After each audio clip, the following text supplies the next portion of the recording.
Halo, selamat datang di Sembunyi Cerita bersama aku, Caca. Di sini kita akan berbagi kisah yang sebaiknya jangan kau dengarkan sendirian. Ada kepercayaan lama tentang bisikan yang memanggil namamu di malam hari. Katanya, kalau kau dengar itu, jangan menoleh, karena yang memanggil bukan manusia. Malam ini, aku akan membawamu ke sebuah kisah nyata dari seorang gadis yang mencoba melanggar larangan itu. Dan sejak malam itu, hidupnya tidak pernah sama lagi. Ingat baik-baik, kalau kau mendengar namamu dibisikkan, jangan menoleh.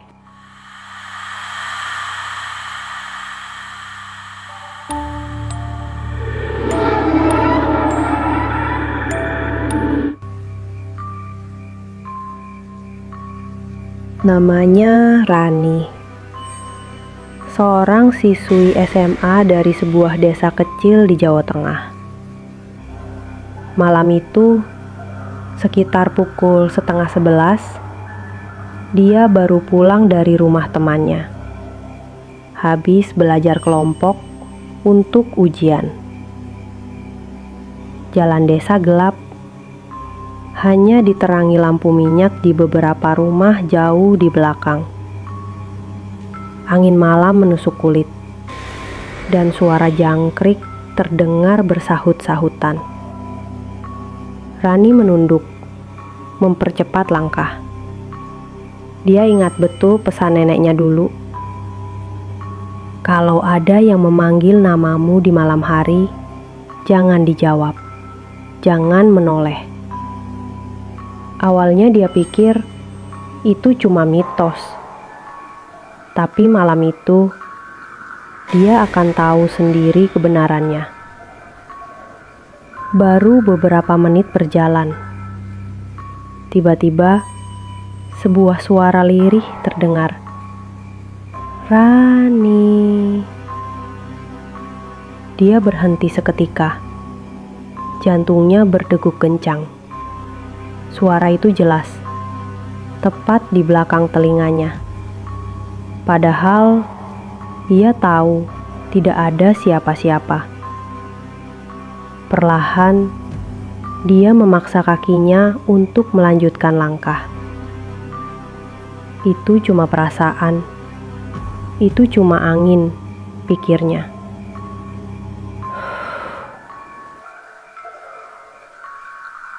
Tapi beberapa meter kemudian, suara itu muncul lagi. Rani, sini. Kali ini terdengar dari samping kiri. Rani menggenggam tasnya erat-erat. Matanya mulai berair. Dia mencoba menenangkan diri. Jangan menoleh. Jangan menoleh. Namun semakin lama dia berjalan, semakin banyak arah suara itu datang.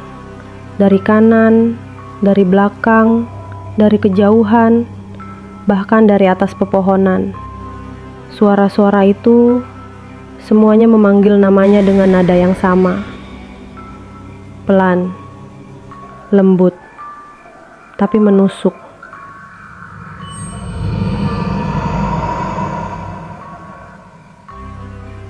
Rani berlari kecil, nafasnya berat. Lalu, bisikan itu berubah. Kali ini bukan suara orang lain, tapi suara dirinya sendiri.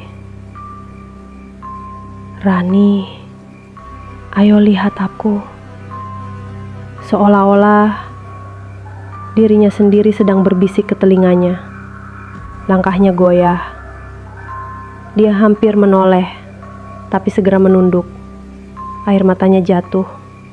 Dia mulai berlari kencang.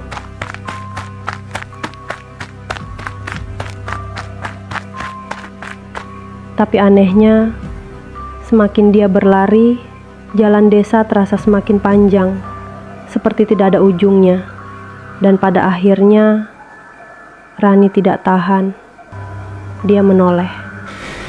Saat itu juga, dia melihat dirinya sendiri, berdiri tepat di belakang, dengan wajah yang sama persis. Tapi, matanya kosong, hitam pekat, tidak ada bola mata. Mulutnya tersenyum terlalu lebar, seperti mulut manusia yang dipaksa sobek sampai ke pipi. Sosok itu berbisik lagi. Aku di sini.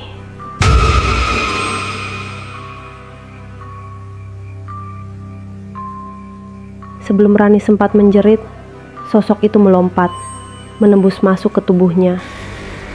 Tubuh Rani langsung kaku. Dia jatuh terkapar di jalan, dengan mata melotot, senyuman kaku di wajahnya. Esok paginya, warga desa menemukannya di jalan.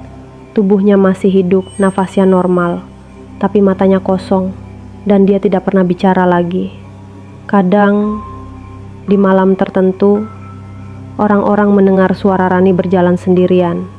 Dia akan duduk di tepi jalan, tersenyum lebar, sambil berbisik menyebut namanya sendiri berulang-ulang.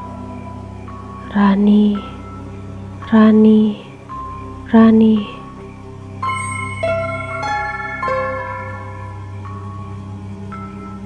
Jadi ingatlah,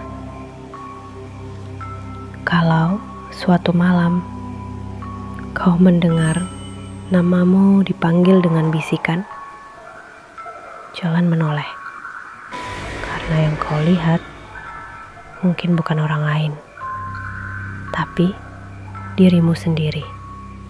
Aku Caca, dan ini adalah Sembunyi Cerita. Sampai jumpa di kisah berikutnya.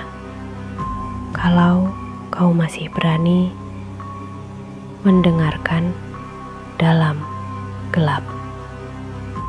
Caca.